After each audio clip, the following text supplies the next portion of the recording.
Hey guys, hope everyone is enjoying the weekend.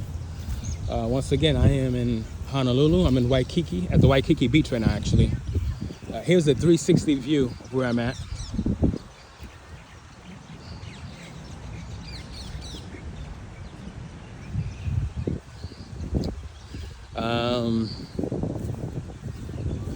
So this video is going to be titled, Jehovah's Witnesses have no sympathy and empathy for non-believers, right?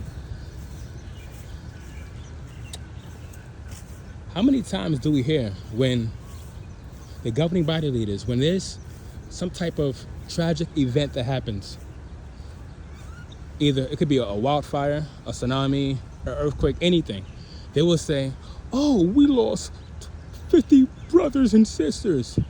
Meanwhile, it will be 300 people that died altogether. They will acknowledge 50, but what about the other 250 that warrant Jehovah's Witnesses? Where's the love? Where's the empathy? Where's the sympathy? Right? And just, I remember hearing that one time at one of the broadcasts. Stephanette said, oh, such and such. I forgot what happened. I forgot the event that occurred, but he kept saying, oh, we lost such and such brothers and sisters. I'm saying to myself, what about the rest of the people that perish? Isn't their life valuable as well?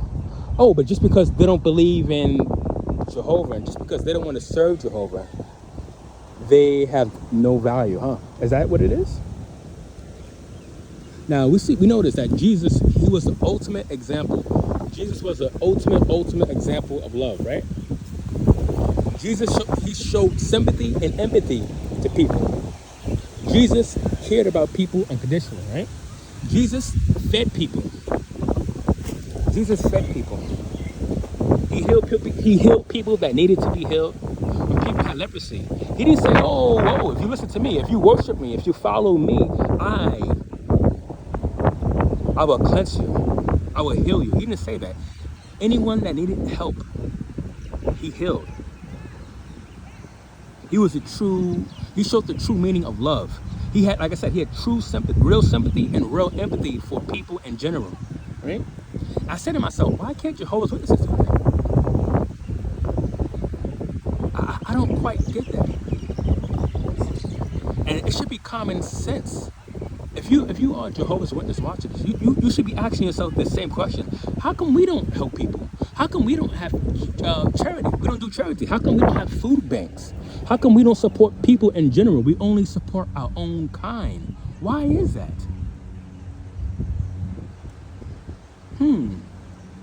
That's something to ponder about if you are a Jehovah's Witness watching this video. Why don't we love people? Why don't we show sympathy and empathy to non-believers just as we do for believers? And I have to stress this. I said this before in one of my videos. I'm going to keep saying this. But if the Catholics, right, they have food banks. They help people, not just the Catholics, but there's other organizations, other religions out there as well that have food banks and help other people in general. If that's supposedly Satan's system, but they are out there supporting people, they have charities, they have food banks, they help people in general, and that's Satan's system. But the Jehovah's Witnesses supposedly have the true religion, the true faith, but they don't do that. Then what does that say about the Jehovah's Witness organization? If Satan's system is helping people, but Jehovah's organization isn't, then how can it possibly be the true religion? How can it be God's true religion? That makes no sense.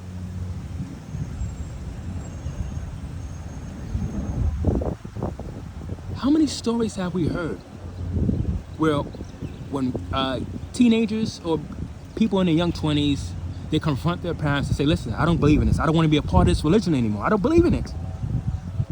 What happens next? The parent or parents will kick that child out their house with nowhere to go.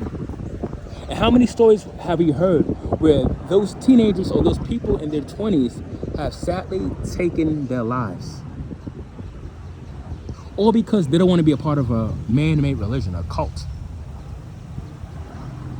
Where's the sympathy? How can a loving mother or father How can a loving parent just throw their own child out their house like there's nothing just because they stop believing in a religion? That's horrific. That is horrific. I'm tired of hearing those stories where these parents are heartless. That is a heartless thing to do. To just throw your child out the house just because they don't believe in what you believe in anymore? Does that make them a horrible person? Just because they no longer want to be a witness?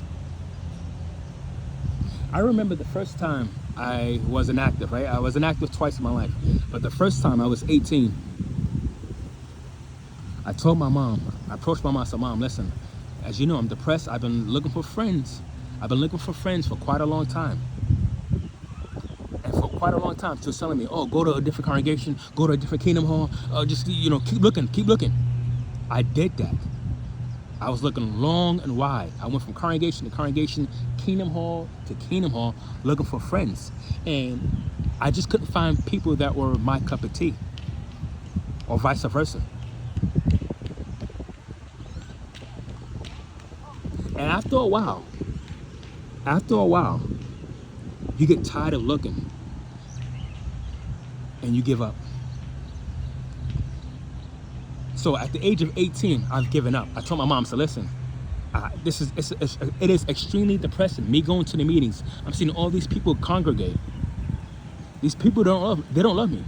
And even back then, at a young age, I was good at reading people. Like Jehovah's Witnesses, they're known to have love, right? They claim to have true love, right? But they don't really display it. They pick and choose who they love. They don't love everybody in the congregation. They have their favorites, their cliques, right? So I was always the outsider. I was always the outcast. I never fitted in. I was never loved. People would say, oh, we love your brothers and sisters, blah, blah, blah. But no one invited me anywhere. I didn't have any friends growing up. So I finally threw in the towel. I said, this is not for me. I can't keep going somewhere. I can't keep going somewhere where I don't belong. It's not good for my mental health. It's not good for me. So when I stopped going to the meetings initially at the age of 18, my mom soft shunned me. I was still living with my family. My mom soft shunned me. There would be times where she didn't talk to me. She would walk right by me and didn't say shit. I remember coming home one day. I went out, and now my mom said, "Oh God, where's he going? Is he having sex? Is he hanging out with worldly people? What's going on?" You know. So I remember coming home one day, and the door opened. She was right in front of the door. She said, "I will not allow the devil to live in my house." All of a sudden, I was the devil, just because I didn't want to associate, just because I don't want to be in an organization and go to the meetings. Now I found people outside in the world that actually cared about me. You know, I have real friends outside in the world as a teenager, and all of a sudden I am now the devil because I no longer want to be a Jehovah's Witness anymore. But my mom was perfectly all right with me going to the meetings suppressed, because in her mind she was like, oh, I know he's suppressed, but as long as he's serving Jehovah, that's all that matters. As long as he's serving Jehovah, he can have no friends. Jehovah could be his friend. Pray about it. Go on service, read the Bible. Those were her answers when I told her that I was depressed and lonely. Those were her answers. Pray, read the Bible. You have Jehovah. Jehovah is your best friend. You don't need anybody else. You cannot tell an 18-year-old child that. Everyone needs love, affection. Everyone needs friends. So hearing her say, oh, you have Jehovah, you have the Bible, that's not enough. That's not enough. I couldn't comprehend how my mom couldn't show me any sympathy. She couldn't show me any empathy. The oldest son is telling her he's depressed, he's lonely, and all you gotta say is read the Bible or you have Jehovah. It's sad how, once again, so many parents out there, all they want is for their children to be witnesses. They don't care about their kids' mental state. They don't care about their kids' mental well-being. All they care about is, oh, I gotta make sure that my child, my daughter or my son, they stay in this organization by any means. I need them to stay no matter what. Meanwhile, the child is depressed, suicidal, dealing with anxiety, and the parent doesn't care about none of that.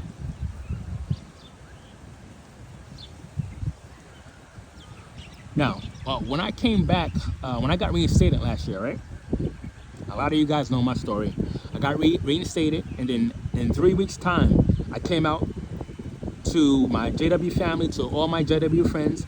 I said, guys, guess what? The elders reinstated an apostate. I should have never been reinstated, because the 2 years that I was the fellowship, I was deep diving in apostate material. I did my research. I woke up. I realized that this is not the true religion.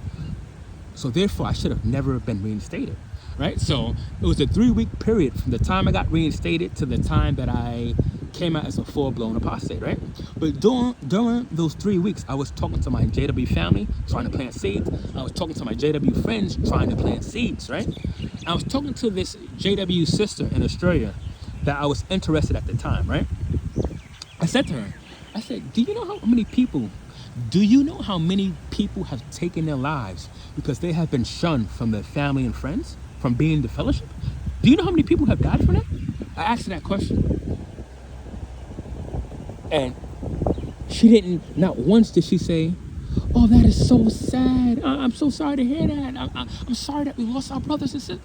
No, she showed no empathy, no sympathy for these people that have taken their lives. I couldn't believe it. But that's what this organization does. That is what this organization does. It makes you a cold-hearted person. You can't have feelings being a witness. You can't. You can't show empathy. You can't show sympathy. You know why? Because even your very closest friend, your best friend, the minute they say that they don't believe anymore, the minute they say that they're gonna disassociate or become inactive or fade away, the minute they isolate themselves from this religion, it doesn't matter how much they love you prior to that. That love, that friendship, whatever you had, is gone. It's out the window. It's done. I have friends from 20, 25 years, even 30 plus years, right? Childhood friends from 30 plus years. Blocked. They blocked me, unfriended me. Just because I told them, I encouraged them, guys, do your research. This is not the true religion. Can you imagine knowing somebody for 30 plus years and they blocking you just because you no longer believe what they believe in anymore? How pathetic is that? But this is what this cult does. To be a Jehovah's Witness means that, in a sense, you need to be cold-hearted, because you can never, ever show unconditional love. A Jehovah's Witness can never, ever tell somebody, I will always be here for you no matter what. I'm a ride or die. I'm going to be here for you till the end. A Jehovah's Witness can never, ever say that. They can't say that.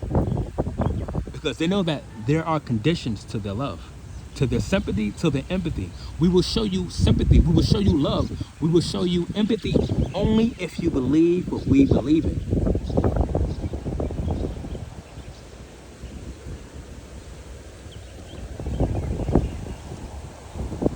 And you know how many homeless people I see out here on these streets? Especially here in Hawaii. There's so many homeless here in Hawaii, right? So many. And I see Jehovah's Witnesses standing near their carts, chit-chatting, talking.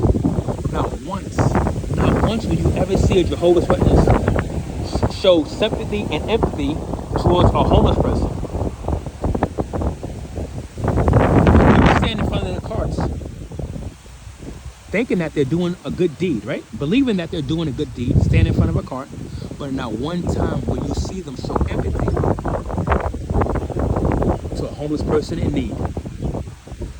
But yet, we have the perfect example. Like I said in the beginning, Jesus, he was the perfect example of love. He was the perfect example of showing sympathy and empathy to people. He healed people. I mean, the fact that he healed people that needed to be healed. And once again, if you are a Jehovah's Witness watching this, you have to ask yourself, why is it that Jehovah's Witnesses, why is it that my religion, how is it that we don't mimic Jesus? Because Jesus showed sympathy and empathy towards everyone that he encountered. Everyone. He didn't say, oh, if you believe what I believe in, if you follow me, then I will feed you, then I will heal you. He not once said that. So why is it that Jehovah's Witnesses do the exact opposite of what Jesus did? I'm gonna end that video. I'm sorry, I'm gonna end this video on that note. But I want that to serenade and marinate. Why is it that Jesus showed true love, he showed sympathy and empathy. He healed people, he fed everyone. There was no conditions. But why is it conditions when it comes to the cult of Jehovah's Witnesses? Why can't they show sympathy and empathy to everyone, even the people outside the organization? Guys, I'm gonna do one more 360. Once again, I'm in Waikiki, Honolulu, Hawaii.